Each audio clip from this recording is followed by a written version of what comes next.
Welcome back to the Give and Go. I'm your co-host Reynoso here with my bro Soltero. What's up, y'all? How the heck have you guys been, folks? We have been gone for 2 to 3 weeks. Sheesh. We have missed out on so much action. So let me start the show off with this. What was the biggest piece of news, the biggest thing you would say that we missed in our time gone? I mean, there's a lot, dude. We missed a lot. We low-key picked the worst 2 weeks to go, man. But Oktoberfest, we had to. We had no choice. Come on. I just want to know, how did Osasuna beat Barcelona? Yeah. What happened? Yeah. Seriously, four. They put 4 past them, too. I don't get it. Was it a B team? What happened in Barcelona? Were they just like sleeping? Was it a Champions League fatigue? I don't know what happened. Yep. I wish I could have been there to witness it, but that really that just happened. Piqued my interest just looking at it. Apparently, Manchester City and Arsenal are now beefing. There's like a trash talk between both teams, apparently. Erling Haaland got a lot to say ever since that matchup that we missed out on. Yeah. Leverkusen tied Bayern Munich 1-1 in a massive matchup in the Bundesliga. Atletico somehow got a draw against Madrid, which was massive. Yeah, that happened too. 1-1. We got it. I think it was a late goal, something like that. Again, I have no idea how it happened. Apparently, the game was like suspended for a little bit too. Yes, Courtois had literal shit thrown at him, apparently, from Atleti fans. Literal shit. Yeah, a bag of shit thrown at him. Man. I got nasty, and then injuries all over the place. Rodri out for the season. Happened while we were gone. Now, I mean, this is new, but Dani Carvajal out for the rest of the season. I saw that. Yeah. Torn ACL. We got a lot to catch up on. So let's just start with what happened this week. Please. What happened this week, and let's do our classic weekend recap, folks. Make sure to comment, like, and subscribe, and let us know what you thought was the biggest thing that happened this weekend. Where shall we start, my friend? Did you see Raúl Jiménez's assist? Please tell me you did. Assist of the year. Assist of the year, dude. Assist of the year. You know why? Because he meant to do that shit. Oh, yeah. He meant to. That's what he was hoping for, bro. Yeah. A work of art, man. His back is away from the action. The ball's in front of him. It's bouncing. It's a work of art. He gets creative. It's a back heel flick. Pops it over the defender. Right into an on-rushing Andreas Pereira. He puts it home. A gorgeous goal, but an even better assist. Seriously, assist of the year contender. Unreal. I haven't seen an assist like that in a long time. I think I saw even Pep gave it credit, like post-match. He was just like, "What? Like that was incredible. That was an amazing moment and decision from Raúl Jiménez." And it baffles me even more that it's from fucking Raúl Jiménez. That's where it comes from. It's a man who dropped down in quality these past 2 years, I would say 3 years even, with the heights that he reached with Wolves. But now all of a sudden it's starting to kind of gain momentum with this Fulham squad as they compete in the Premier League and actually put up some really good performances so far. And he's been their go-to guy up top, scoring goals, assisting, and getting back into that prime Raúl Jiménez-like shape that we saw 4 or 5 years ago, man. And so I think this assist is actually really good for Jiménez to have on his resume that he's building this year, because what an incredible moment for him, but also just really surprising given his narrative and that he really is trying to bounce back from that low point he had these past couple of years. Yeah, seeing that assist honestly gave me a lot of emotion, because how he has just not been the direct successor to Chicharito for the national team, I don't think it'll ever make sense for anybody. Bro, he surpassed him in goals scored in the Premier League. Wow. That's crazy. That is actually crazy. More goals than Chicharito. Yeah. And he definitely did not have the same national team career. No. And that's baffling, man, because the talent is there. Yeah. I think injuries got in the way for him. Yeah. That specific injury especially, I think really threw him off his course. Yeah, the head injury, he's honestly never been the same. But as you said, the way he started this season, maybe he's on to something, you know, not just for Fulham, but possibly for Mexico, because given the way that Santi Jimenez plays for Mexico, I think the number 9 position is still wide open, even for an aging Raúl Jiménez. And if he can get these consistent starts for Fulham, I do think it can translate into these last couple of years heading into the World Cup for Mexico. So it's exciting to say the least. And again, what an assist. I don't think we'll see anything crazier, man. Like, if we do, it's going to have to be nuts for the rest of the season. You just don't see that on a professional football pitch, maybe like indoor football or something like that. But the quality of it was insane.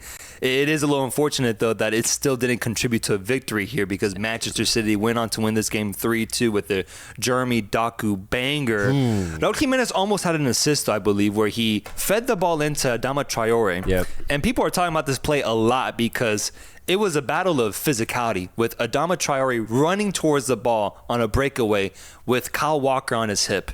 And Kyle Walker, a man whose entire career, you could say, has been defined by his pace and speed, is outran by Traore, completely blown by, smoked in the process. But then we also see the lack of finishing ability from Traore, and he fails to get it past Ederson with an amazing save. What did you think about that play specifically? Does it say more about Traore? Does it say more about Kyle Walker? Because there could have been a goal there for Wolves. Hey, two That's crazy. Wolves. That's crazy. I think I'm in 2018 right now, bro. That's crazy. Yeah. It could have been a goal for Fulham, but at the same time, Kyle Walker could have been the culprit there. Yeah. Traore got a lot of hate for this, but I mean, is it surprising? Traore's never been a goal scorer. Never. This is who he is. If you give him a chance in front of goal, there's probably less than 50% chance he puts it away. So I think you should be frustrated if you're a Fulham fan, if you're a Traore fan, and you should be thankful if you're Kyle Walker, knowing that it is Traore beating you, because sure, he may be able to beat you on pace. He could probably beat anybody on pace, but even if you give him a wide open opportunity, he's probably not going to make it, man. Like his statistics are not good in front of goal. And at this point, this late into his career, I just don't think that's going to change. Is Walker losing it, though, a little bit? Is he losing it just a little bit, man? Because I feel like I didn't see this happen back in his prime. I'm not going to say he's losing it. I think losing it's he's like 33 now. Yeah, that's the thing. This is his signature move, man. Yeah, I think it's natural. Like, of course. Yeah, sure. Like, I guess he's losing it. He's losing it, man. But I just think that's harsh. That's a harsh word, it man. Is. No, it's is. Father Time. There's nothing you can do. I'm fine with it. Like, if I'm a City fan and I see that play, I'm like, oh shit. Like, okay, it's Traore, and then it's an aged Kyle Walker. I low-key expect him to lose that battle. Sure, maybe in his prime I would have been surprised, but now looking at where he is right now, it's not surprising to me. Yeah. Still, though, what a result for City as Kovacic, out of all players, gets a brace in this game. No goal from Erling Haaland, but it is Doku with an amazing shot to get the game winner and give City 3 points in the Premier League title race. Staying in the Prem, we have Arsenal also getting a result as they get 3 more points on course for the title. They win 3-1 away from home against a pretty measly Southampton side who for a moment had a lead in this match and was putting up a pretty good fight and definitely tested Arsenal. Yeah. But once Havertz saw his opportunity, once Bukayo Saka saw his opportunity, even Martinelli finally starting to step up, finally we see Arsenal come out and throttle the Southampton side and get 3 goals on the board to get a 3-1 victory. This game had that classic Premier League ebb and flow. And this is why I think the Premier League is the best league in the world, because yes, it ends 3-1. You look at the scoreline, you're like, oh, okay, Arsenal probably dominated this match. They didn't. You know, for large portions of this game, as you said, Southampton were able to genuinely test Arsenal, who are trying to win a massive title against Manchester City this season. This was another really big result, but just the way that this game ended up turning out was really entertaining to watch, because the first 20-30 minutes, all Arsenal. And it looked like they were going to get 2-3 goals in the first 20-15 minutes. But Southampton were able to hold on, and that classic Arsenal doubt started to kind of seep into the stadium, seep into the noise of the crowd, and eventually to the players themselves, because the way that Southampton came out in the second half, they were ready to play. Whereas Arsenal, they were timid, they were shy, and low-key they looked a little bit nervous, because it was Southampton in the first 15 minutes of the second half that looked the better side, even though they got dominated in the first half. And it was a really good play. Mateus Fernandes gets the ball in the midfield, launches it out to Archer, and he goes one-on-one against a really good Arsenal defense, but he wins. He takes it on, gets a really beautiful goal. Southampton are up. It's 1-0 Southampton. We're in the relegation zone right now. And Arsenal are now down a goal, needing 2, because realistically, a draw is not going to cut it for Arsenal. Needing 2 goals with 30 minutes remaining. And what ended up ensuing was a brilliant response from Arsenal. And it's one that is necessary for them to maintain this title race against Manchester City. And I've kind of mentioned it before, specifically this season. I do think Arsenal is different this year because of a game like this. I honestly believe that years prior, this would have ended in a draw. Low-key, honestly, maybe even a loss. But the way that Arsenal responded, they didn't panic. They didn't get desperate, which I think is the biggest thing to look at in this match. They didn't get desperate. They calmed themselves, and they remained their normal offensive selves, and they ended up getting 3 beautiful goals. Kai Havertz has been so big this year, and he gets that equalizing goal to kickstart this comeback from Arsenal. It's a brilliant response to going down 1-0. Well done to Mikel Arteta. Well done to Arsenal in general. Calafiori features as Timber's out as well. So I think overall, from the entire perspective of Arsenal, it got a little hairy, but it's a really, really good result here. It's a great result. Kai Havertz is the player to talk about here because his rise this year, I think finally we're seeing the Kai Havertz that so many people have hoped for, that we've been promised, because he is having the best offensive start to any season that we've seen out of him.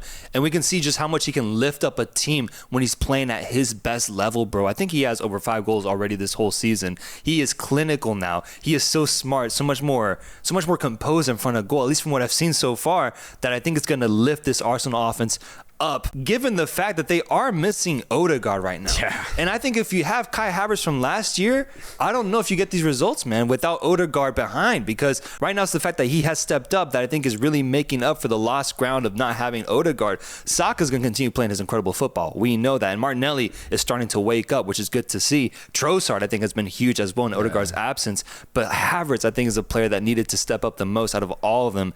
Seeing him do that, I think, is super, super huge.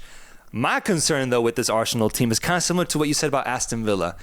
They're keeping these games close, bro. They're keeping them really exciting because this is coming off of a game where they nearly tied Leicester City and got 2 goals at the end of the day. It was a 4-2 result, but that scoreline was very favorable to them given how tight that game was. It came into the very last minutes for them to break the deadlock and get a 3-2 lead and then go on to get that 4th goal. They're making things very, very exciting, very dramatic, but I just don't know if it's sustainable, man, because this is a long Premier League season to have. If they continue doing this against lower level teams, that's my concern. I want to see them put them away, not even allow that goal to happen or allow these teams to get into these matches so that they don't have to have that classic Arsenal doubt that you bring up. Absolutely. I will say Saliba and Gabriel, they have amazing moments, but in every single game, there's moments where they lapse as well. And they didn't do that at all last year. They were probably the best center back pairing in the world.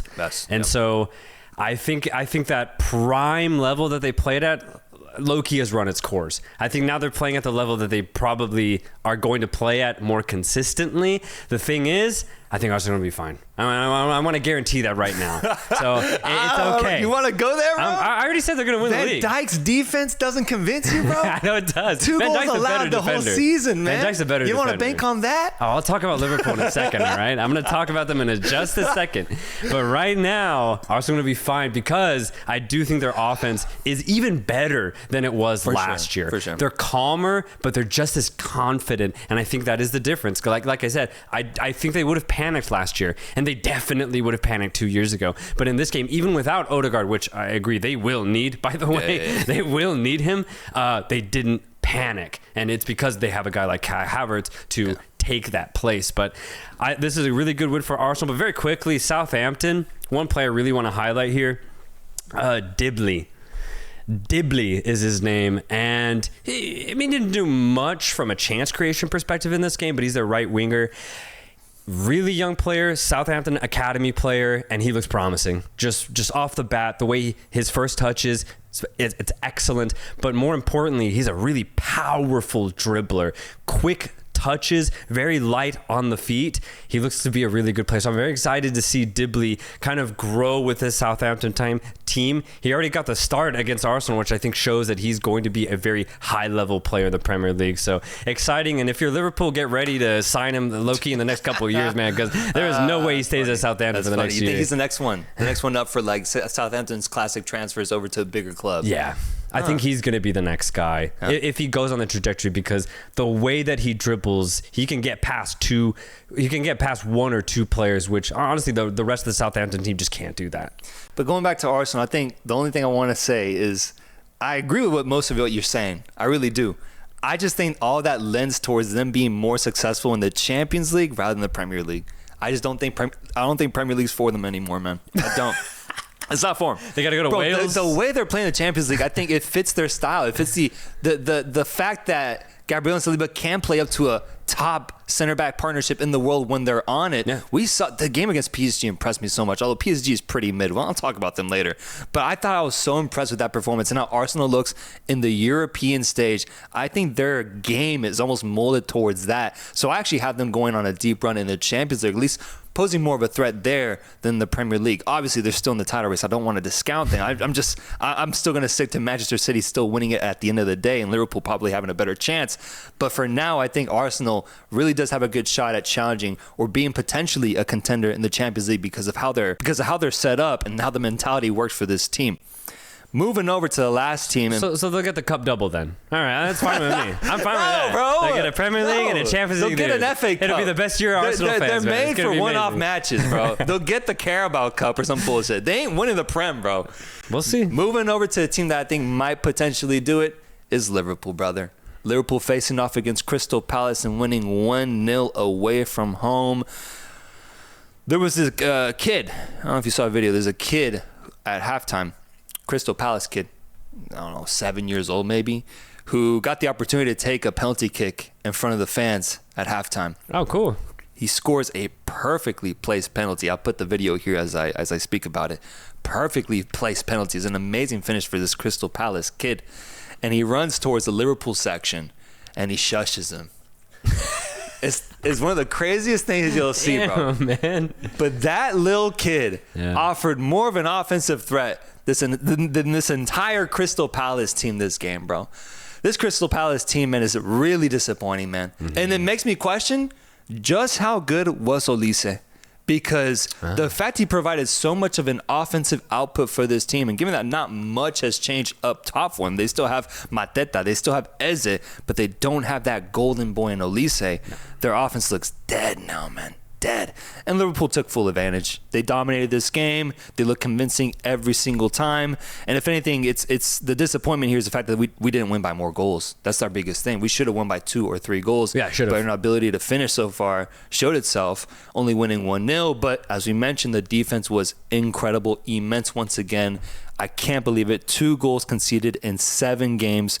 And it just feels like Konate and Van Dijk, if healthy, definitely has an argument for the best partnership in world football right now. And Van Dijk is having yet another prime Van Dijk season. And that has to be given credit for because he's so fucking good, bro, that I think people just kind of, wave it off as another Van Dijk season. Yeah. But the level that he plays at, I think is one of the best levels that we've seen out of any defender of all time. I'll go that far, bro. He's that good, and I just don't want people to, kind of take it for granted because Van Dijk, when he's at his absolute best, is the best defender in the world. And you pair him up with Konate, who's definitely improving his game too, you get a great defensive setup that I think is going to carry Liverpool this season. It gets a little concerning, though, when you got an injury-prone keeper like Alisson, who's out once again. Dude, I when he went down just due to muscle injury, I was like, okay, he's the only goalkeeper I've ever seen that's injury-prone. Magnan. He's the other one. Okay, then there's a whole discussion on Twitter. Really? People were like, people saying the same thing. I was like, is there anyone else? Magnan is very, very injury prone as well. It's nuts, man. I just haven't seen it. I guess he was okay up until a certain age that he reached, and now I low key think there's going to be a problem for the rest of his career, man. Every season, there's almost always 2 injury situations with him per season that you just got to expect. And then boom, Kelleher comes in, or for a while it was Adrian who comes in, but you end up having to put these guys, these backups, in really important moments of the season for a title contending team. And we saw that with the new keeper we have, Yorgos, I think is his name. Yeah. Or Lars. What was it? No, Jaros. Yeah. Czech Republic. Yeah. Actually having a big situation to be thrown into in this match, but doing well on his own. It's just, I think that's the biggest concern for me is our goalkeeping position. And low-key, I wish we had Mamadashvili now. Yeah. Because we do need him. Yeah. Yeah. That was the first thought I had after seeing Becker get subbed. After seeing him get subbed off, I was like, now I know why Liverpool were looking at other keepers. Because I think they realized that Alisson is just going to be injured every single year. What Kelleher showed last year, though, I think you'll be fine. And as Jaros proved in this match, he looked good too. So I think the backups are going to be fine for Liverpool. But yeah, you definitely probably want to sign like a top goalkeeper in the next transfer window, or at least in the summer. But I have one thing to say about Liverpool here. Frauds. No, don't even go there. Don't even go frauds, there. Don't even go there, dude. 7 matches have been played in the Premier League, right? Sir. Only 1 match of Liverpool's has been against a top 10 side. Only 1. And they lost that game. That was against Nottingham Forest. We're going to discredit the Italian conquest that we've been on in the Champions League?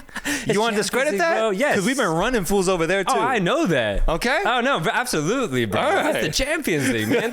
Most teams can't play against Premier League teams. Most teams can't play against, Madrid, against Bayern Munich. This is natural. This is a natural course of things. But when it comes to the Premier League, man, I'm just saying. Yeah. The schedule has been the easiest for Liverpool. Yeah. By far, by the way. Sure. That's fine. Doesn't mean we're frauds. No, and what I'm saying is it's not Liverpool's fault because they can only play what's in front of them. But what I am saying is the next 40 days is going to show Liverpool's true colors. Because after the international break, we're talking about Brighton. We're talking about Manchester. Oh, the next 10 are crazy. Yeah, it's crazy, bro. It's crazy. I'm going to be bleeding red. Yeah. It's scary, dude. You're going to be nervous. Big names. You should be. Big names. Yeah, and it's going to show if this Arne Slot Liverpool is actually ready for a title race. Now, the thing is, I think they are ready because the players that they have in their front line and the way that they're moving, the activity that they have is elite. It is top level. As you said, they are, jokes aside, they are dominating the Champions League and they are, for the most part, dominating these low-level Premier League sides. Cody Gakpo, Luis Diaz, Diogo Jota could have had a hat-trick, honestly, against Crystal Palace if he had his shooting boots on. And then Mohamed Salah still doing Mohamed Salah things. Crazy. Like, the front line of Liverpool and the depth that they have is elite. That's going to make them title contenders for sure. But when I'm going to be very curious to see after this international break is, can they take adversity?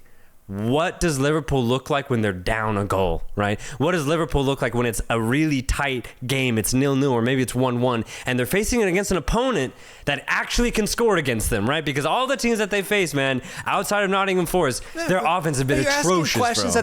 that this core of players have answered for the past 5-6 years. That's my thing. I'm talking about the same. I'm talking about slots, Liverpool. Slot machine. Yeah, slot machine, yeah. Because ultimately, I do think it comes down to how the manager manages these players, like for sure, how like the formations that he chooses, and not only that, but again, when they're down a goal, how does Slot respond? Does it get desperate, or do the players, used to Klopp's response going down a goal, are they confused as to what Slot wants? That's what I'm looking for, because ultimately, if you want to win a Premier League, you want to win a Champions League, everybody's got to be on it, the players and the coach. You can't have one or the other. So I'm very, very excited to see after the international break, but because Liverpool are going to get tested. Obviously, I think they can do it, as I already pointed out. They're positives, but some of the negatives, man, I don't know.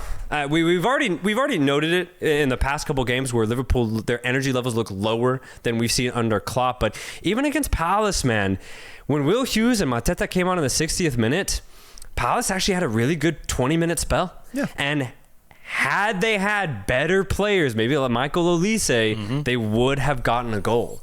Eze had 2 huge chances that he just put right at the goalkeeper. Yeah. And so I'm just wondering, what happens when Liverpool concede? We've seen what happens when Arsenal concede. We've seen what happened when Villa concede. We've also seen what happened when City concede, because they've faced, I think, just harder opponents. Again, this is not Liverpool's fault. Things we don't concede, bro. I know. Against low-level opponents. We don't concede, bro. Yes. We don't. We have Van Dijk guiding the back line, man. And and by the way, buying in. Yeah, you should. I'm buying in. The best center back of the last 10 years. This is the first week. This is the first week where I know I have my prediction about Manchester City as a pundit, but this is the first week where I fully bought in to Liverpool potentially lifting the title. Because I found myself actually finally rooting for Arsenal to lose and Manchester City to lose. I didn't been like that the first few weeks because it's just a given.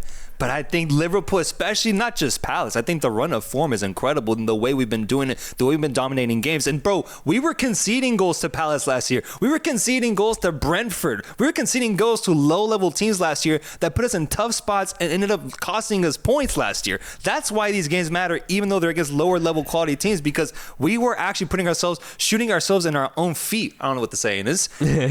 Constantly last year against teams of this level. That's why I actually put merit onto it, or I think it does matter that we're controlling these games in ways that we didn't do so, I would say, the past 2 years under Klopp.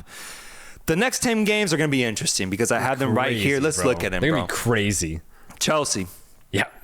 RB Leipzig, who's top of the Bundesliga right now, by the way. Okay. Arsenal. Brighton back-to-back. Bayer Leverkusen. Aston Villa. Southampton. Real Madrid, Manchester City. Yep. Yeah, so that's what I'm saying. Yeah. Like we're gonna know who Liverpool is over the next 40 days. We'll be fine. I hope. Fine. I do think you can be, but let's see, bro. We'll be fine, man. I'm excited. No, I am genuinely excited to see us finally go up against these top teams. It starts with Chelsea, but Liverpool currently leading the league, and you're calling them frauds, man. You should be calling RB Leipzig frauds right now, man. Outside of the title race still in the Premier League, we have had some really fun and exciting results. A quick note I want to make. Brentford can't stop scoring early goals. Yeah. 4 games in a row. Listen to this. A goal 22 seconds into the match. Next game, a goal 23 seconds into the match. My God. Third game, a goal 37 seconds into the match. And then this weekend, their latest one, a goal 76 seconds into the match. Brentford, in the first 5 minutes, 2 minutes of matches, rivals that of 2002 Brazil. Rivals that of 2011 Barcelona. They lock in like no other, and they are an incredible type of form that I've never seen regarding starts to a match. And I want to give them credit. They're sneaky. Real sneaky. That game was crazy, though. Brentford against Wolves. The first 30 minutes felt like an NBA game. It was just end to end, back and forth. It was 5 goals before the 30th minute. That's crazy. 5 goals. A goal every 6 minutes. And it genuinely felt like every single time the ball went into the final third, especially for Brentford, it looked like there was going to be a goal. There was just that much space to be exploited. And I think this is where we have to take the time and say that Wolves' defense is horrible. I wanted to see, because I talked about Liverpool having the easiest schedule. Wolves, low-key, have had probably the hardest schedule to start the Premier League season. I think they've played 4 of the top 5 already, which is pretty crazy. But this game against Brentford, mid-table, this is where Wolves need to show how good they are, right? This is where they get the points. This is where they can build on their team chemistry and at least prove to themselves that they're not that bad. You know, you lose against City, Arsenal, that's fair, that's fine. But Brentford, you got to try and at least compete, man. But oh, dude, the defense was so bad from Wolves. It's low-key like third division defending at times because they're either ball watching or they're just chasing. They press with no real regard to where the rest of their teammates are. So Brentford smartly would just move the ball around, and eventually there'd be a giant hole and they would exploit it. And they were able to get 5 goals ultimately against this really poor Wolves side. What's crazy, though, is that Wolves can't score. I mean, they scored 3 themselves, and they've scored this entire season, but their defense, if they don't fix it, they're getting relegated, which is so sad because they have some really fun offensive players that are first division quality, man. And you know, like you look at a team like Southampton or Ipswich, they would beg for some of these offensive players that Wolves have, but Wolves are low-key just wasting their offense because their defense is so bad. I'm happy about this Wolves downfall. Yeah, you want that to see it? I'm real happy, bro. I've been wanting this for years. And the slight smirk I had when I saw that they're 20th place in the Premier League right now, bro. Below teams like Crystal Palace, below teams like Southampton, below teams like Everton. It's Wolves, baby. They're going to the second division and they're going to the championship, the best league in the world. And I think that fits their vibe. I think that fits their style. This team has run its course. It's run its course, and I think it shows, bro. You allow 5 goals to Brentford, bro? Yeah, it's 5. It's so bad. I didn't watch the game. I just looked at the scoreline on this one. When I saw 5, I was like, send them back, bro. Send them back. The way they conceded to it was, I'm not kidding. It was low league defending, man. It was elementary. It was so bad. I don't know how you fix it. I think you need to get a new coach. Because right now, I don't think the players believe in what's happening. Yep. And it really showed in this game against Brentford. Because we were watching like a little bit of that Villa game where Wolves look good, but they all of a sudden just crash. And I do think it's down to the manager and how he's approaching these matches, how he comes out in the second half. I think they just need a complete change there. And managers can have such a big impact because Thomas Frank has proven me wrong once again. I was actually skeptical about this Brentford side early on in the season.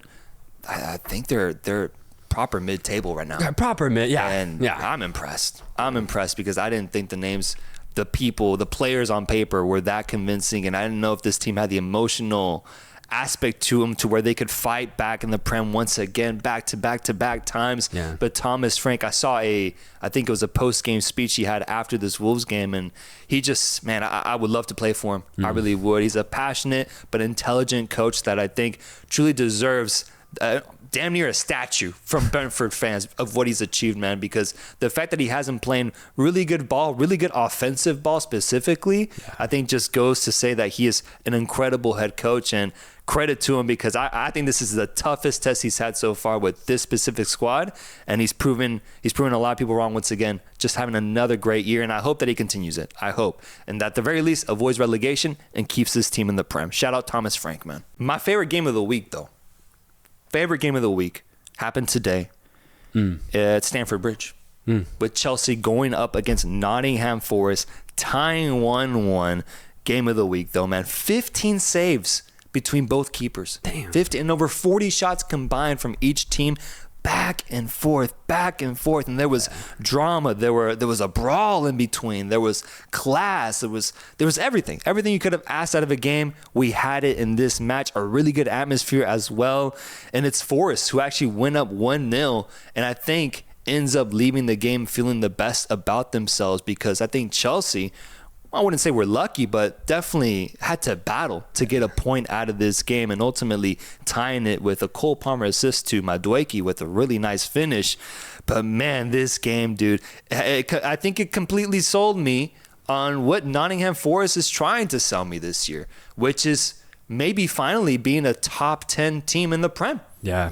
I think Nuno Espiritu Santos has been incredible so far, managing this team and setting them up in ways for success. I loved how he managed them against Liverpool specifically, the only team to have beaten them so far, and doing it at Anfield, and the way that he went about bringing on his offensive players in the second half and proving to be a really smart decision. We've continued to see decisions like that from him this entire season, and they're in 10th place, I believe, right now after this result. But I think Nottingham Forest ball is legit. I do. I'm not saying they get European football. I'm not saying nothing like that. Yeah. But this team typically is battling it out in the relegation zone. I think for the first time we're going to see Nottingham Forest, since they've arrived in the Prem, a team that will be battling for maybe that mid-table 10th place positioning and maybe even single-digit positioning for the first time in a long time. Yeah, that'd be cool. They'd take the place of like classic West Ham. We're always like between 8th and 10th place. Yeah. That'd actually be really cool to see. I remember last year looking at Nottingham and seeing them play really good offensive football specifically, but they could never translate it maybe to wins, or they couldn't do it for long periods of time. But the way they started this season, I think just in general show that I do think the project that they have is actually leading to something. So yeah, it's brilliant to see. And dude, they got some ballers, man. They have some absolute ballers, whether it's like really good technique on the ball with Morgan Gibbs-White, or just they have some really good pacey wingers as well. I'll be really happy if Forest can maintain this. They're fun to watch, man. They're fun to watch. They've only lost one game so far in the Prem. They've tied 4, and most games, I think all the games that I've seen out of them, 7 games so far in the Prem, only one game where they scored 2 goals. The rest, they either won 1-0 or tied 1-1. Yeah. That's their game plan, bro. And I think you got to highlight the defense with Milinkovic coming from Fiorentina. I think he's been quietly a very good, solid center back, fitting in perfectly into the Premier League, and paired up with Murillo, who's also here, I think, in his second year in the Prem. Dude. And has also been really good, too. A young center back, I think, at 22 years old. Murillo's good. Yeah. And he was so good. I had to see where he came from. He just came from Brazil. and Nottingham picked him out. They scouted him out. He immediately inserted himself into a Premier League side, and he looks natural, man. He's a really good center back. And then I would say Sells, the goalkeeper, has actually found some really good form too, making some pretty important saves in this game. And the whole season, I think he's been great too. So Nottingham Forest, I'm buying in. And as for Chelsea, I mean, what do you think about Chelsea this year so far? Because I believe they're in fourth or fifth. They're in fourth place right now with 14 points. Definitely a much better start this year than what we've seen from them last year. What do you think about the Enzo Maresca project so far and how this Chelsea team looks? Well, I noted it in the very first game against Manchester City where people were so focused on clowning Chelsea, but they look different. They look completely different in the first game, and they've continued that difference throughout this entire season. I think Maresca is a good coach, and I think he's slowly winning over game by game the entire support of these Chelsea fans. Fourth place right now, considering how poor Chelsea have been the last couple of years. I mean, this is dreamlike for Chelsea. Truly, truly. You look at the squad, now this is where they should be, right? Like, that's been the frustrating part about Chelsea for the last couple of years. So it's good to see a coach and the players actually fulfill their potential. Obviously, I still think there's a couple things to work on, but just in general, I like what I'm seeing from Chelsea. The energy, I think, is completely different. But on the flip side, I think it doubles down on the idea that Mauricio Pochettino is a mid coach. He ends up taking the fall here. Yeah, for sure. Yeah, because he didn't do this. He didn't do anything. He didn't like come close to this. No. And what's cool, I think actually I got to give credit to Maresca for this. He's managing two teams, dude. Have you seen the lineups for the Conference League matches that Chelsea put? It's a different team. Yeah. I think Cole Palmer is set to not even play a single game in the Conference League. Like, he made that announcement prior to the tournament starting. Oh, really? Yeah, because he's so set on we have so many players of so much good quality that I'm going to just manage two different teams essentially. You should. And you should, because you can win the Conference League. They should win the Conference League still with the talent that they have. Yeah. And so I think that's impressive. And I'm fine with it. Like I said, I think Maresca is the guy. Like, I really do think Chelsea have gotten a really good coach. Now, he's not proven. That's the only downside about Maresca, right? Is he's not really a proven coach. But what he's done already in the first 2 months of the Premier League with Chelsea is more than Chelsea have seen in the last couple of years. So I think that's already a massive win for the club. It's good. I'm not sold.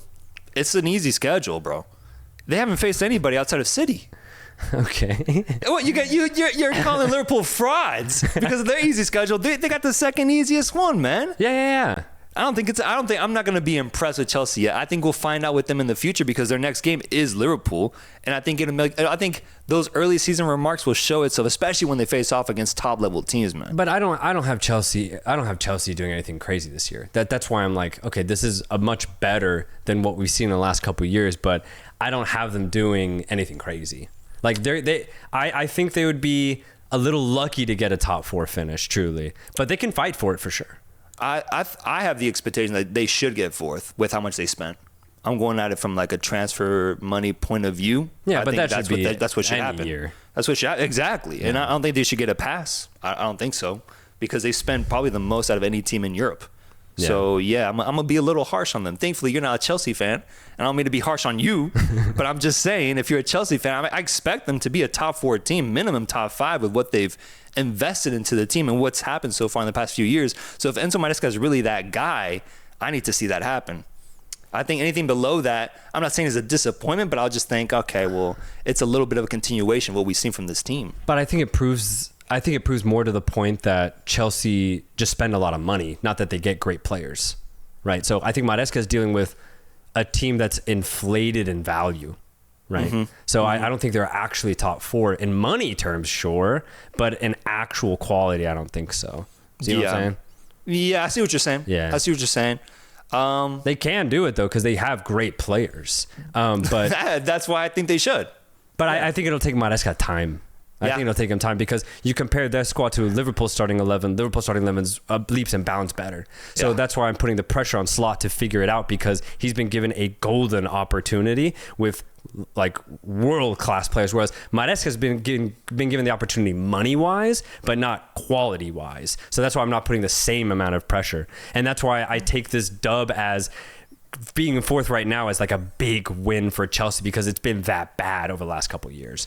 For sure. So I'm being lenient on them for sure. You're being a little more lenient. I am. He signed a lot of these guys in the offseason. Like, they were his signings too. So this is Enzo Maresca's vision, at the making right now.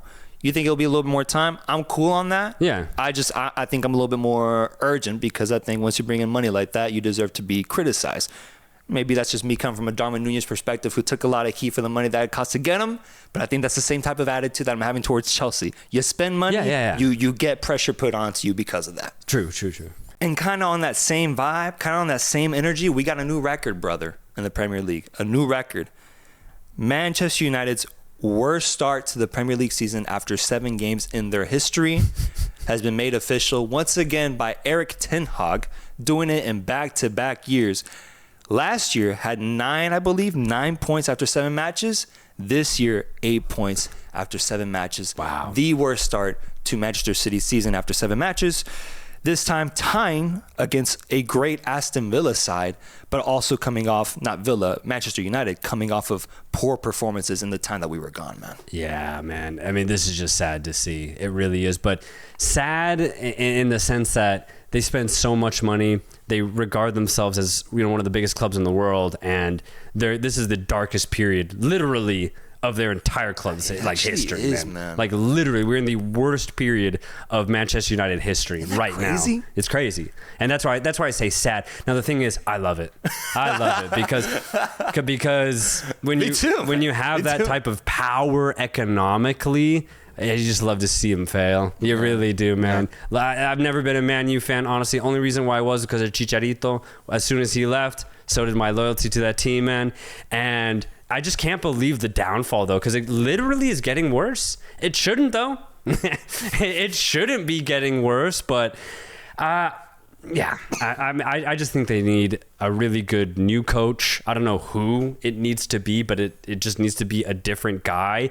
And the players themselves just need to humble themselves, understand that they're mid, that they're not a big club, because I think that's honestly what the problem is that they come in thinking it's like they're Real Madrid, but obviously they're not. And so there's just a huge discrepancy between ego, between how the club is run, between the staff themselves and the players they want to use. There's like complete miscommunication in this club, and this is what you get. You get 8 points after 7. It's crazy because you're right, and they need to rehaul.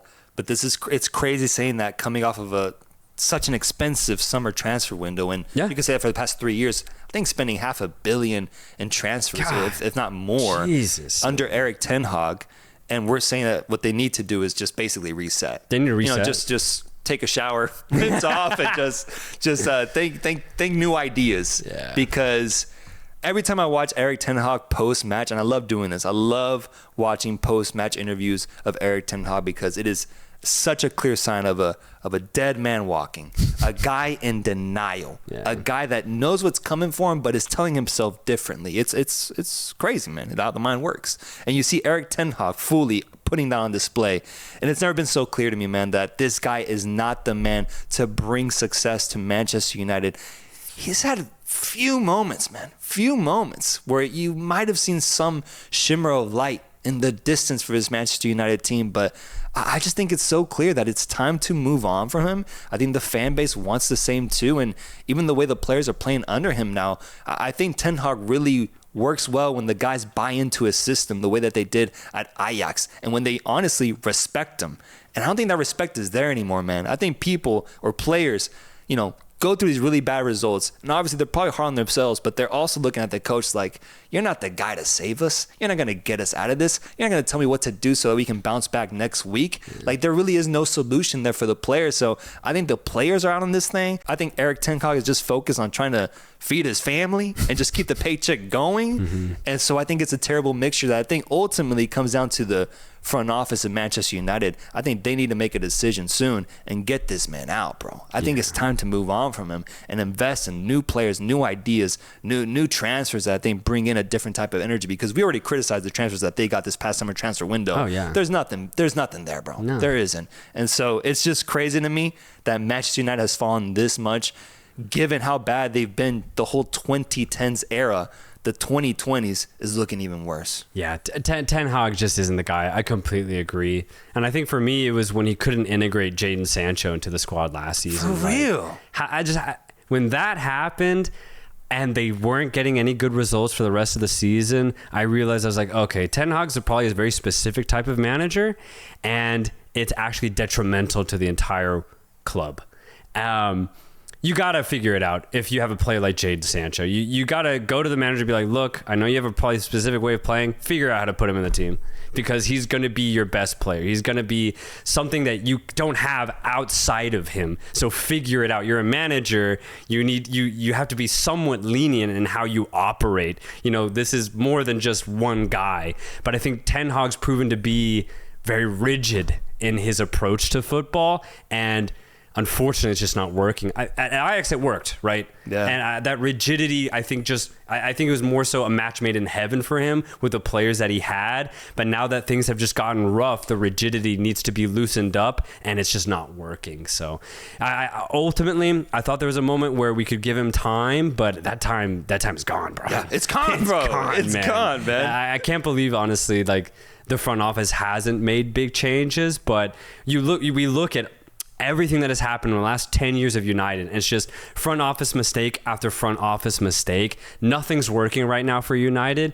So yeah, it just makes sense that it's this bad. It's just crazy though, because they could buy anybody that they want. And even Chelsea, right? Say, yeah. Even Chelsea, for as bad as they've been, they somewhat figure it out, right? But United, it's just getting worse and worse and worse. So it's just shocking to see. And I think it's contrasted when you look across the touchline and you see a guy like Unai Emery guiding this Aston Villa side. Yes, they drew in this match, but ignore this match. Bro, they beat Bayern while we were gone. Yeah, that was crazy. That was crazy. Yeah. The scenes were ridiculous. And watching that game, I think it really settled into my mind at least. I think Unai Emery is a top 5 manager. Yeah. I think world football. I think the project that he's taken on with Aston Villa, after the already impressive project he had with Villareal, for example, taking them to a semifinal of the Champions League and losing to my beautiful Liverpool, but still going on a deep run in that league and overachieving with that squad. I think Unai Emery is one of the best managers that we have right now in football, because it's shown in the way that he dictates his players, the way that he can amp up a crowd and get them behind him, and the way that he sets up his teams to win.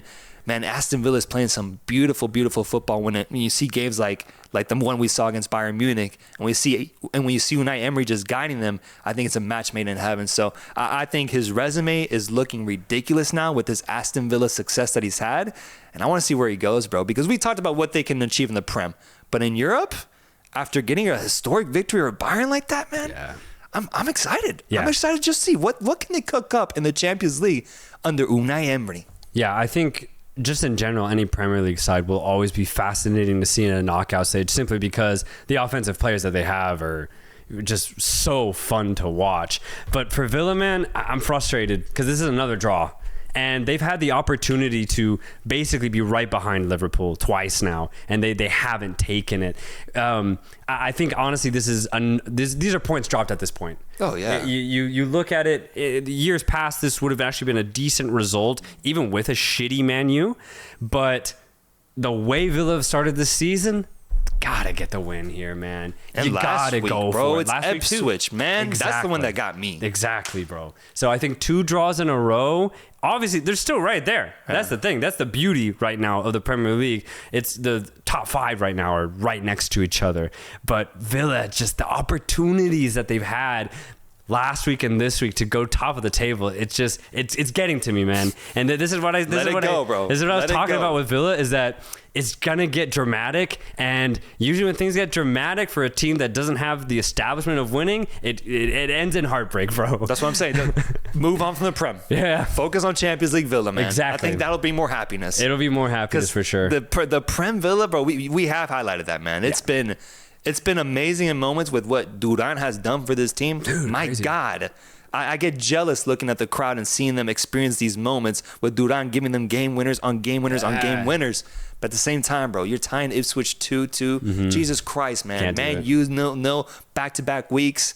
I'm out, at least Premier League-wise. I'm not saying I'm just I'm not saying they're going to be bad. I'm just saying, like, Right. I'm out in the sense of, hoping that they do something truly special, like finish top 3. Yeah. I still think 4th or 5th is theirs to have. Yeah, agreed. Leicester got their first win of the season. Against who? Against Bournemouth. Oh. And it was a beautiful banger of a goal from Buonanotte. Glides himself into the box, blasts it home, roofs, hits the top of the back of the net. Leicester score early, honestly, and they just hold on. They hold on, but they get the win in front of their home crowd.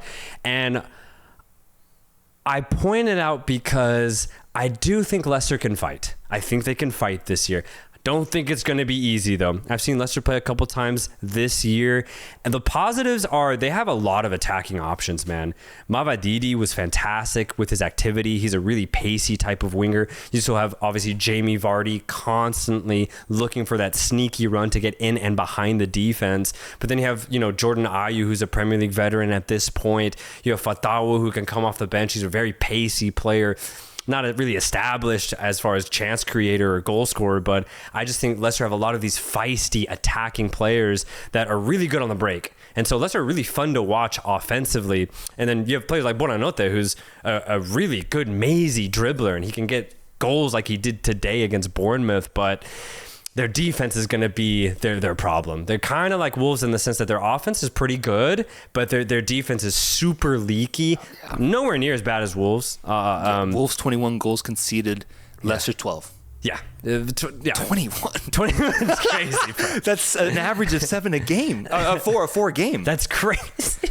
Oh my God. Yeah, that's really bad for Wolves. But for focus on Leicester. but for Leicester, I don't think it's that bad to where I think if they play against a bottom half team, they'll have a 50% chance of winning, right? And that's where they need to win their games and survive relegation. But I think anytime Leicester play against a top half team in the Prem, they're probably going to lose. For sure. They're that type of team this year. Currently in 15th place. So you're saying they survive relegation? I definitely think that they can, but the way Southampton played against Arsenal, I think Southampton low-key can fight too in their own way. So it's going to be really interesting to see. I say Wolves right now are by far the worst team in the Premier League. Wolves so by far. I think they're going to get relegated, but I think it's going to be a crazy fight between teams like Leicester and Southampton and Ipswich, for example. Southampton has to wake up soon, man. One tie, 6 losses. Yeah. And then next up is Crystal Palace, 3 ties, 4 losses. Everton or Leicester, who finishes higher? I would say Everton. I would say Everton. They've actually turned things around slightly over the last couple of games specifically. They got their first win last week. They played Newcastle this week and got a really good 0-0 draw.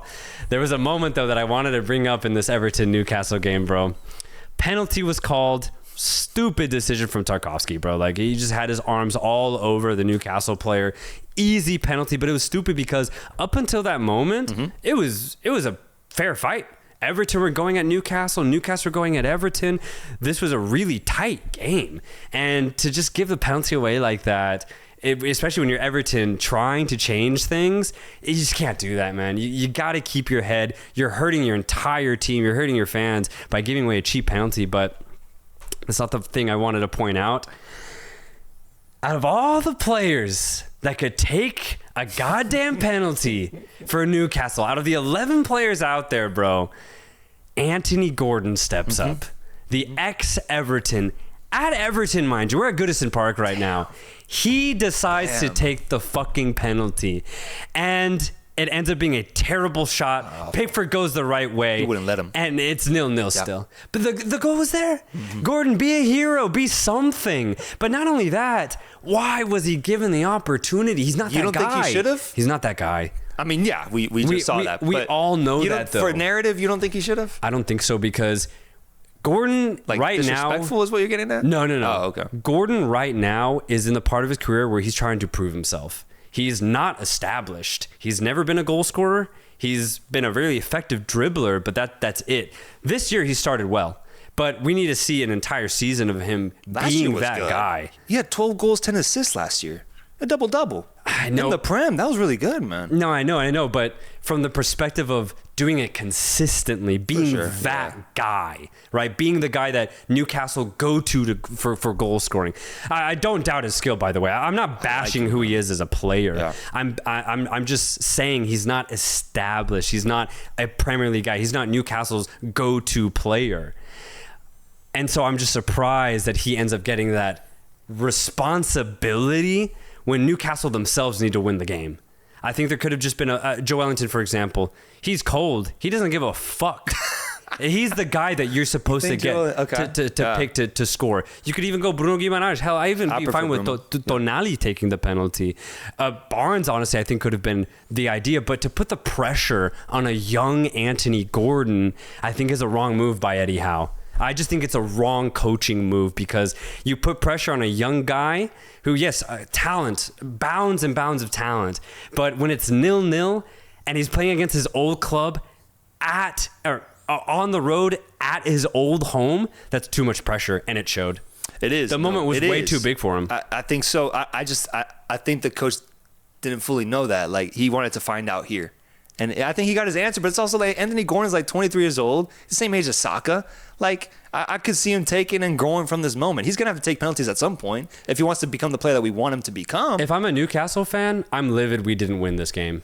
They should have won it. That moment was the chance to win the game. Everton didn't really do much after that. The thing is, neither did Newcastle. You look at the moment that would have given you 3 massive points. It was that moment. So given that it was 0-0, given the immense pressure that was put on Gordon, I think the coach should have gone with somebody else. Fair. Just considering all of those external factors. Fair. No, that's fair. And I want to know in the comments if there's any Newcastle fans. I want to know who would you have had take the penalty, and how did you feel about Gordon taking it and honestly taking a terrible pen? It was terrible, man. Pickford was happy to get that one. The moment literally was too big for him. But I agree.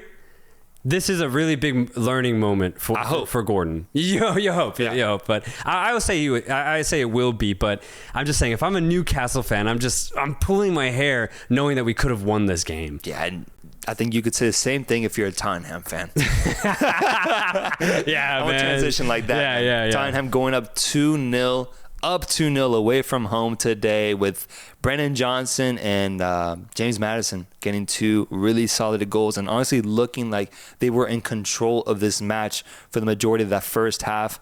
Second half begins, and in 18 minutes, we see Brighton score 3 goals and take the lead. Brighton Stadium is rocking. The atmosphere is insane. Danny Welbeck, ex-Arsenal, scores against Tottenham, I think for the first time in over a decade. Ridiculous scenes, and Brighton comes back from down 2-0 to win 3-2. I haven't seen that in a while. A comeback of that magnitude since Everton versus Bournemouth a few weeks ago. Yeah. So Brighton comes out on top, and I think it's pretty crazy considering how they looked to begin the game, especially against Tottenham. It looked like they were not invested in this match. But man, that's football, bro. Yeah. A tale of two halves, and we saw it fully in this game. I just don't know what's going on with Van de Ven and Romero. I just don't understand, because they've shown last year too, and in moments this year, that they're playing with some of the best individual defenders in the Premier League.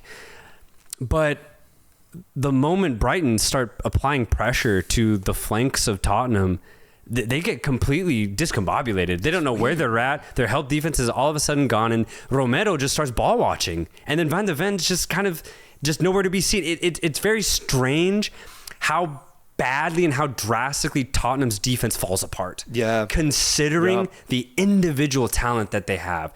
Realistically, Brighton got 3 good goals, but I think 2 of them could have been prevented if just the defense was better. Just straight up, man. Credit to Brighton, not taking it away from them, because they had to have the pressure to apply to Tottenham. But I mean, 3 goals in 18 minutes, bro. Like come just on. Sharpen up. That's it. That's it. Make that 1. You just got to make it 1, bro. You got to sharpen up, and I'm shocked that they just simply don't. I remember a couple weeks ago too, Dragoshin had a really stupid moment, I think drawing a penalty too, and he was good at the Euros, he was good last year in the January transfer, and so I'm just shocked that these individual talented players of Tottenham at the back are making really, really poor mistakes. Let's get historical with it, man. Maybe it's a Tottenham gene. It might be. You put the jersey on, and all of a sudden something happens, man. Maybe it's that, man. Like we've seen things like this happen in football and be true, and I'm not gonna put it past them because results like these really do make me buy into this idea that Tottenham might be cursed. Yeah. Now sitting in 9th place with this result, not getting a single point out of this game, and Brighton moving up to 6th. Once again, having another Brighton-like season where they just, finish top 10 and they look really convincing the whole time. Brighton cooking now. They're cooking, which is crazy for me to say given how they looked in the beginning of this match, but they're cooking now, and it's good to see. Let's go over to Spain, where we had league leaders Barcelona dismantle Deportivo Alaves and finish this game off by the 30th minute. I saw this game, and I'm going to be honest with you, nothing to see after that third Leva goal. Like, nothing. Yeah, I switched on over to NFL. I have nothing else to see. Barcelona dominated Deportivo Alaves, and Leva getting a hat trick in this match. 3 good points for Barcelona. And I was surprised to see that, I thought that the Alaves side that I was watching was a relegation fighting team. They're fucking 12th. Yeah. 12th, man. Yeah. So, what am I supposed to take away from that, man? Well, this is happening to me a lot in Spain, dude, where I see a team play somewhat well, and I'm like, okay, they must be like outside the top 4. They're in 15th. And then I'll see a team play pretty poorly, and I'll be like, oh, this has to be a relegation side, and they're like in 10th place. Yeah. So this is happening a lot, and what this is leading me to believe is that teams are just hella inconsistent in Spain. Everybody. I learned my lesson. Because Deportivo Alaves, I thought, looked terrible in this game. And Barcelona, just cooking. I mean, this was pretty straightforward and pretty easy. I think after 10 minutes, like, Leva got his first goal, and then he just kept cooking. Headers and set-piece goals, whatever you wanted. Rafinha was playing really well. And Barcelona continues their trend of victories, now bouncing back from that Osasuna match, but then more specifically, getting a victory before the international break. Yeah, this is good for Barcelona. Bouncing back after such a crazy loss that I wish we could have won this, man. God damn it. I know.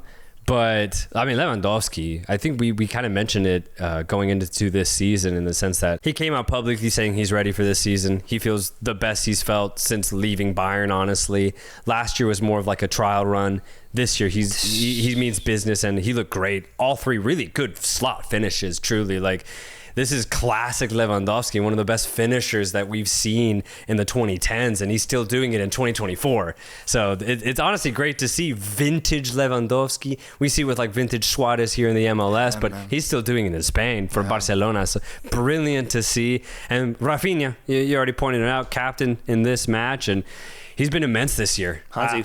Hansi got his hands on him. I think there's some sort of Hansi Flick effect for sure going on between a lot of these Barcelona attacking players, and I think that's what makes Barcelona so attractive this year. Just the way that they play, and they have a lot to go for, not only in La Liga but in the Champions League.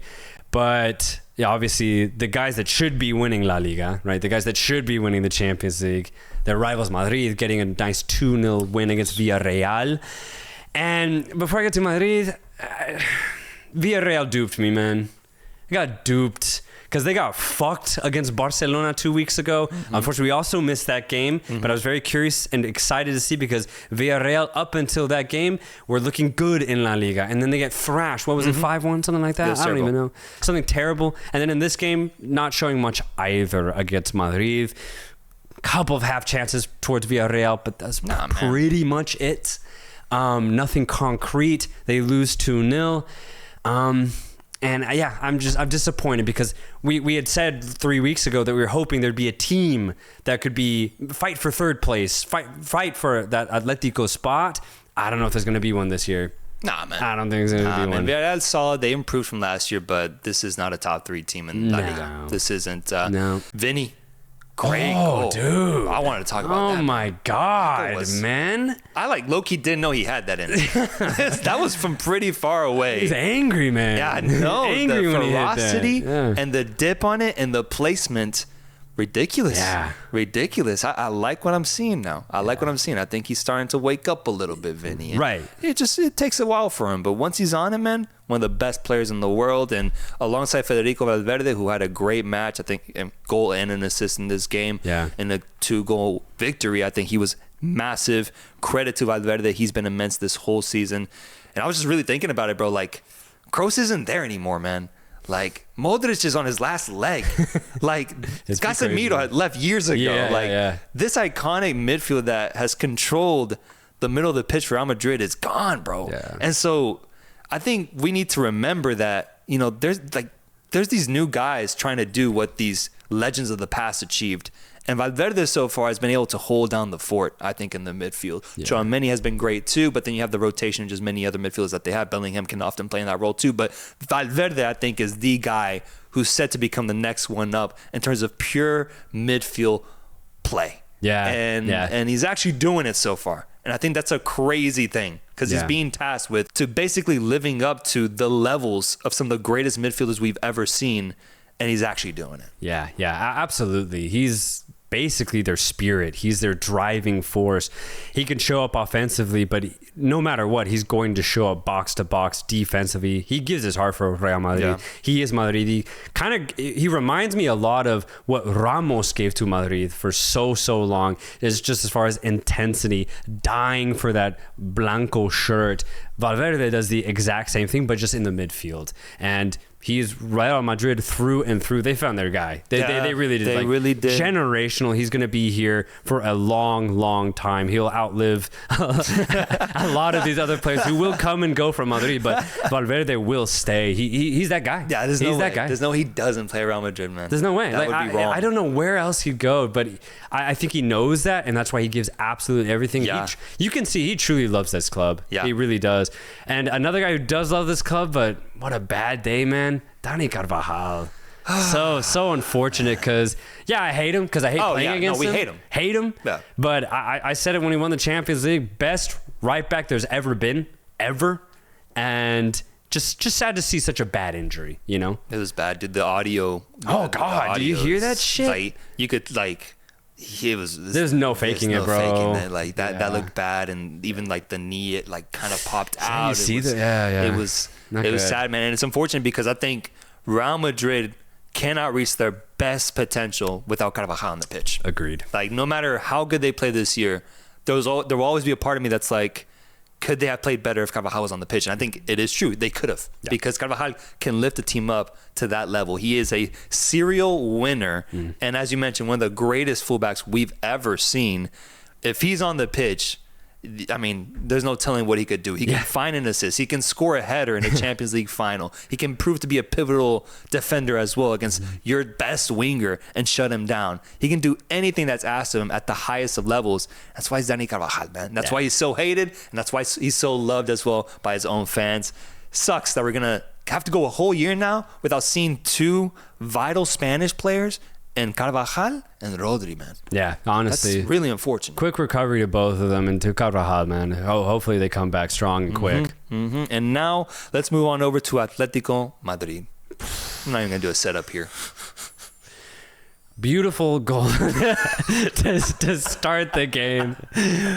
Julian Alvarez shows up big, man. And honestly, it was the type of goal that only Julian Alvarez can score, truly.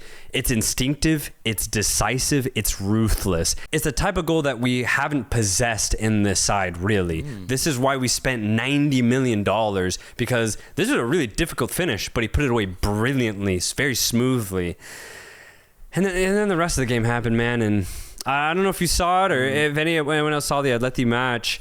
Atletico gave nothing for the rest of the 90 minutes. We just sat back, let Real Sociedad come at us. Now the thing is, Sociedad have been having a terrible season themselves. Oh, yeah, terrible. And you could see why in this match, but because even though they had 70% of the ball, they created nothing. Absolutely nothing. The only guy that was able to create a little bit was Kubo.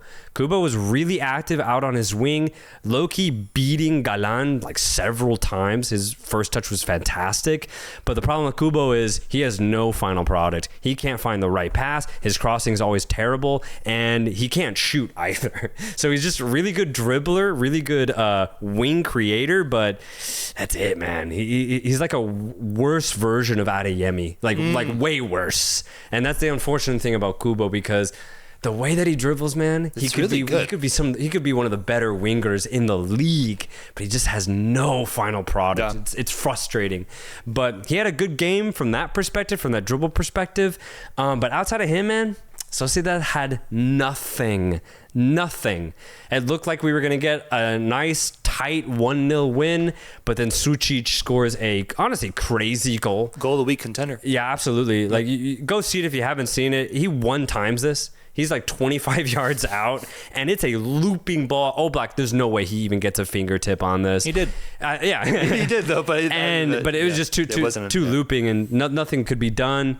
1-1, Atletico get a draw here, but yeah, this was a labored result. Even if we had won this game, I just wouldn't have been happy with the way we played. But you'll notice a recurring trend. Clip me if you can. I haven't been happy with the way we've played for the last month. Like, truly, like, I thought we played good the first 2 matches of La Liga, but for me, it's been slowly getting worse. We lost 4-0 to Benfica at the week, and now we get a really bad draw against one of the worst teams in La Liga, in Sociedad.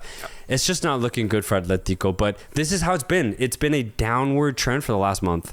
Yeah, that second half was probably the worst second half I've seen from any team this season.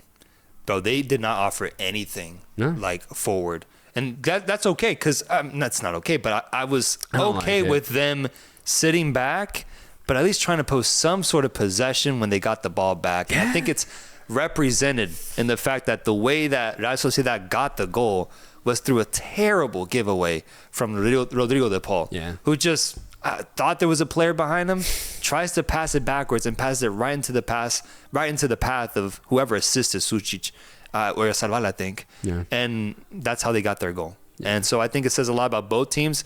Sociedad offered nothing offensively. I agree with that. But Atletico, I think, could have done at least a little bit more when it comes to possessing the ball once they got it back from Sociedad, because Sociedad was giving it away a lot. But they would just kick it out, throw it up top, and hope that something would happen, and the counterattacking was nowhere to be found. So that's what disappointed me about Atleti, because I know they have the talent to at least be able to pose a little bit of threat in that sense, or at least be professional. But this was not a professional performance from them in the second half from what I saw. No, and it's concerning because the way we're playing now, sure, we'll probably be fine in La Liga, and honestly, we might even be fine as far as getting into the next stage of the Champions League. But the problem is that it's just not sustainable. And when we play a team that's better than us, we're just not going to win. I don't see how. We're not going to win because we can't build chemistry in these games that are against teams that are weaker than us. Mm-hmm. And when you just constantly invite pressure, you're going to concede. We don't have world-class defenders. Yeah. We used to. Yeah. If we had defenders that like Liverpool had, for example, I'd actually be a little bit more optimistic. But the players that we have now, if we invite pressure, it doesn't matter who we're playing. We're going to concede. So this just isn't sustainable. And not only that, when you don't have the ball, you're chasing. You're running more. Mm-hmm. And so this is just going to tire out our players. We're going to have a massive fatigue problem come the middle of the season. I just don't see how this ends well for Atletico if this continues. So I'm very, very concerned for this next month that's coming, because I do think it's pivotal as far as how our energy levels and our optimism is going to be for the rest of the season. How much is Simeone to blame here for the decision to essentially park the bus in this match? I think fully. It's weird, isn't it? I think it's fully to blame. It does seem to me like he thinks he has, like, I think he thinks he's got Godin back there. And he's got Felipe Luis and, like, Prime Oblak. Like, it's very weird to me that he still kind of applies that same play style in moments like these. And I feel he could have approached this game much differently to at least get 3 points or salvage 3 points in this match and not hope for Sociedad to pull out a banger out of their ass. Yeah, man. It's a little weird is what I'm saying. No. He is 100%. Being man. this stubborn. I think it's just the pressure to win. I think it's getting to him. And because you consider how consistent Atletico have been for the last 10 years under him, right? Now I think the front office expects it, right? We expect third place. We expect to fight for second and first. We expect to be good in the Champions League no matter what, no matter the players that we have. We also just spent over $100 million in the last transfer window getting players like Julian Alvarez and Alexander Sorloth. So, Simeone, we should be winning, right?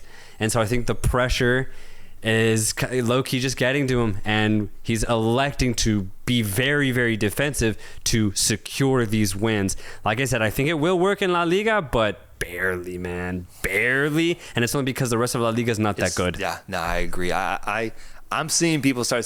I usually don't see it. You rarely see it, but I'm seeing some Simeone out tweets. Yeah. And I don't want that, but it's just weird, man. It's weird. That's what it's coming to right now for Atletico. So I want to see if he adjusts. I assume he will, because he is a class coach. I would think that he has the self-awareness to do that. But you're right, man. It's starting to get scary. Next month, I think it's going to be pivotal. I really do. A quick peek into Ligue 1. Let me just ask you a question. Can Monaco challenge PSG for the title? I think they can. I think so too. Monaco have low-key been flirting with building a very good squad for the last couple of seasons, and I think given that Mbappe is now out, PSG are they're not going through a transitionary period, but they kind of are because their superstar's gone. I think this is a perfect opportunity. They're striking now. I think they're striking. I think the timing is aligning right now.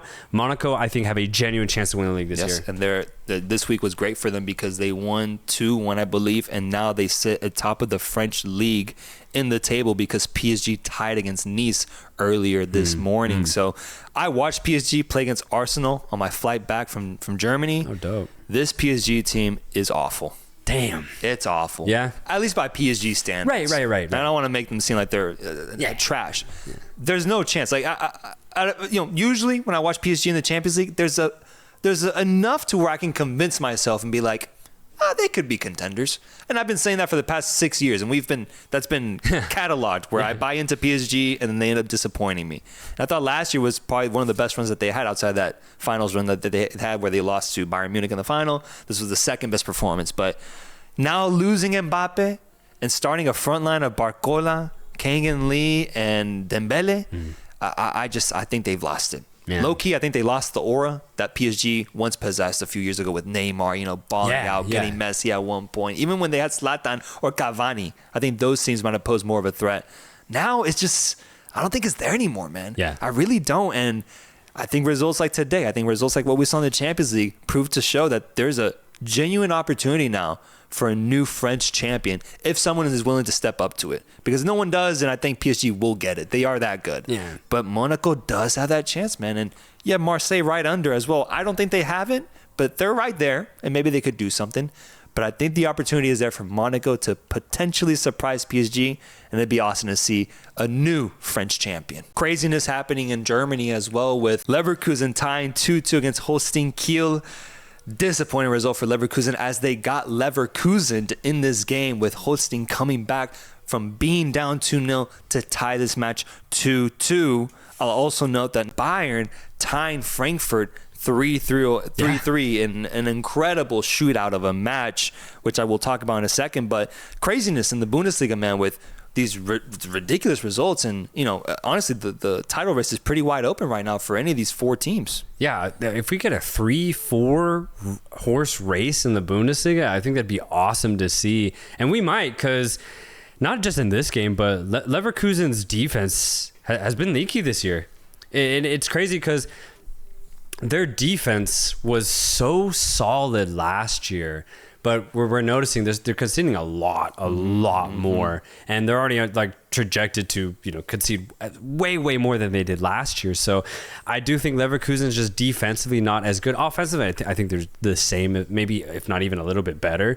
But that'll be interesting to see for Leverkusen. We already talked about Bayern in the sense that they're trying to come back. They're trying to regain the Bundesliga, steal it back from Leverkusen, so they have that narrative. But Leipzig, man. If there's ever a time to do it, bro, come on. You have a transitionary Bayern. You have a good Leverkusen side, but can they go back to back, right? Can they actually do it? Leipzig, this is your opportunity if you want to bring silverware to your club. And I looked back on their whole squad lineup today.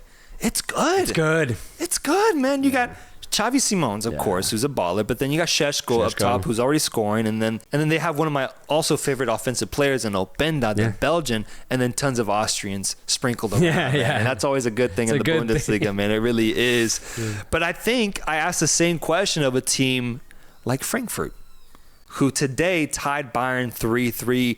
And I'm not asking the question of can they win the title, more so just can they take advantage of an opportunity that's there to step up maybe potentially like the place that Stuttgart was last year and become this year's version of that. Because Frankfurt, I was looking, and more specifically, I looked at their star, Marmoush, who already, bro, in 7 games, 8 goals, 4 assists. Damn. Holy shit. Is he German? He's Egyptian.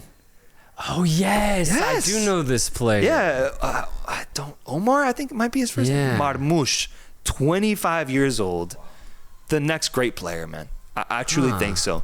And this is a Frankfurt team who bid it off Randall Kolomuani to PSG. Yeah. Kolomuani doing a very similar type of offensive approach where he was going off for Frankfurt for 2 years, and then he made the jump to PSG. I think Marmoush is next in line because he stepped up in this game against Bayern, scored 2 goals in this match, and scored the game-tying goal in the final minutes to give Frankfurt the lead. He is their offensive engine, and the crazy thing about him that I'm noticing so far, he is deadly. He is deadly, and that's a crazy trait to have in today's world of football, because we've talked already about players that can be wasteful in front of goal when given the opportunity. Marmoush had 2 chances today, and he put them in the back of the net against one of the greatest goalkeepers of all time, Emmanuel Neuer, in a game where Frankfurt needed those chances to be taken advantage of because Bayern was completely dominating this game for the full 90 minutes, and all they had was the counterattacks that were given to Marmoush. You see what I'm saying here, brother? Oh, yeah. Crazy, the responsibility that he has and how he's producing this year, because last year, I think he had, I believe, 15 goals in the league and like 6 assists, but that was over 34 games. 7 games in, 8 goals, 4 assists. Yeah. He is projected, at least, to have a ridiculous season. If he continues at this pace, as well as in the Europa League, he's going to make a crazy, crazy move in the summer. And I'm just curious, how far can he take this Frankfurt side in either one of these tournaments? Yeah, that'll be really cool to see. Got to catch a Frankfurt game now, just to, see what this guy's really got just at club level. This is awesome. Have you seen what the sound that Frankfurt plays after they score a goal? It is one of the most amazing things I've ever seen, because today was my first time watching a Frankfurt game in a really long time, bro. Yeah, it's been a while for me too. They play a straight up orchestra sound bite after they score a goal. So it creates this insane atmosphere of joy and celebration, added with a soundtrack of classical music, bro. It's ridiculous. And I've just never seen anything like it. And so it added to the emotion of today as they hosted Bayern, a really big matchup. And I just thought they hosted them so well. And they showed me how awesome of a fan base Frankfurt has. And I want to buy. I'm almost buying in. I'm almost buying into whatever Frankfurt is trying to sell me. And shout out Marmoush, man. He is a baller. So going into the weekend, Club America, we're actually out of playoff contention. They're not in a playoff spot. Really? No, yeah, exactly. And they were playing my beautiful León in Guanajuato. What place is León in? It's dark times for León, man. Realistically, León have not been relevant in Mexico outside of winning the Champions League, like 2022. Outside of that, León have been struggling, man. And there's another dark Where in the standings are you, bro? Just tell me the number. I don't know. I think it was like 15 or something like that. All right, fair. One win in their last 11 matches, León. Okay, that's where we're at. That's where we're at, bro. It's fun. I don't know this result. And so I was more curious to see America because I mean it's America and they're not even in the top 10, so which is pretty concerning. Obviously the league table is so tight, so they can always squeeze themselves in at any point. But I wanted to see what's going on, what's wrong with America, already knowing that what's wrong with León. But the game ends 1-1. I mean, not a lot for León. They end up getting the goal to go up. It was a beautiful goal from Colombian Steven Mendoza, who, by the way, needs to win a fucking Oscar for the way he reacted to getting tackled. Please go watch it. Please go find this clip or whatever, the highlights. Looking at Mendoza, the way he reacted, you would have thought he got shot. Okay. You would have thought there was a sniper in the stands because he was wailing on the ground, just rolling around. But you look at the contact, he was going at full pace, but it was minimal contact. He gets stretchered off, immediately comes on, starts sprinting, bro. This guy. But dude, you got to see the way he reacted. It was so extra, I'll play the clip. It was so extra. It was crazy. But yeah, he ends up getting a goal for León. Beautiful goal. He was the only guy who was doing anything from a León perspective. But for America, and I think we mentioned it before, maybe like a month ago when we watched them play, they just don't have that same offensive energy. They just don't. It's the same players. They're all still there. Zendejas is back, by the way. Okay. Diego Velez is still there pulling the strings. You still have Henry Martin, who's been one of the more consistent strikers in Mexico over the last couple of years. He's still there, bro. You have Fidalgo in midfield. Kevin Alvarez also back to playing as well. Malagon still between the sticks, man. So it's these same guys for America. They just don't have the energy, though. It's a hangover. Yeah. No, like it really is, championship hangover. Like championship hangover to where I truly think they're just fatigued. Like they will get a playoff spot. They're America. They have really good players. They dominated this game. They probably should have won it, to be honest.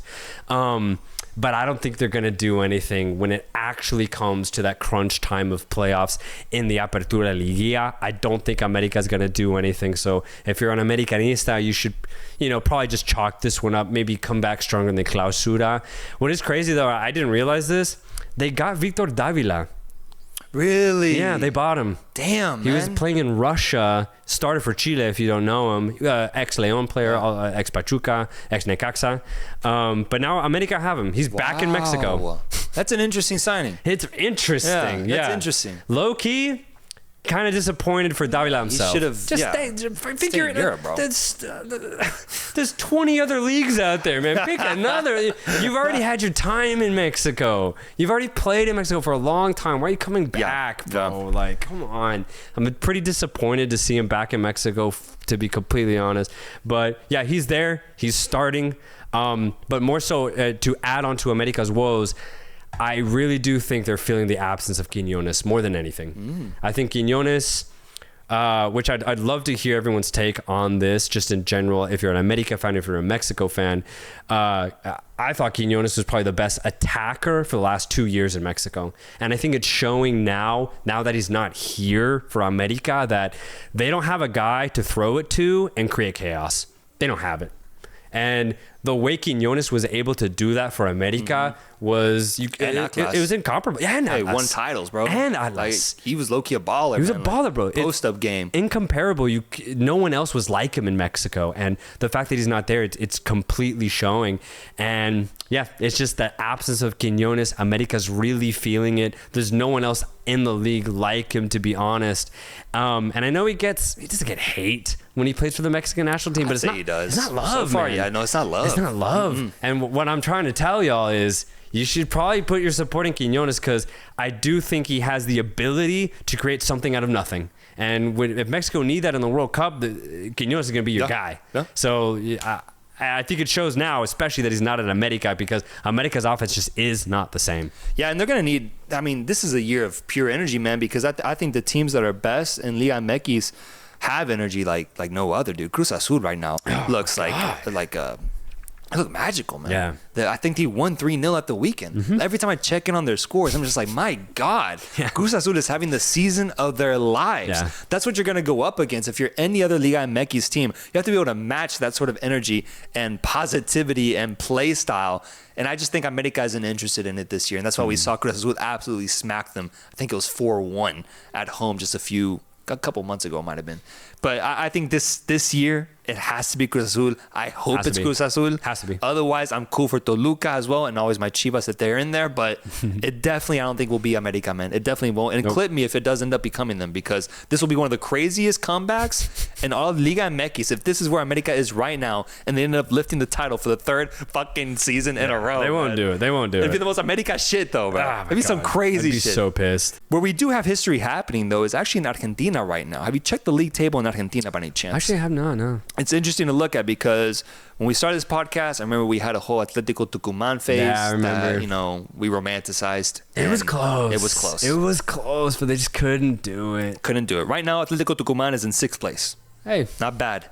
We're 17 games into the Liga Profesional in Argentina.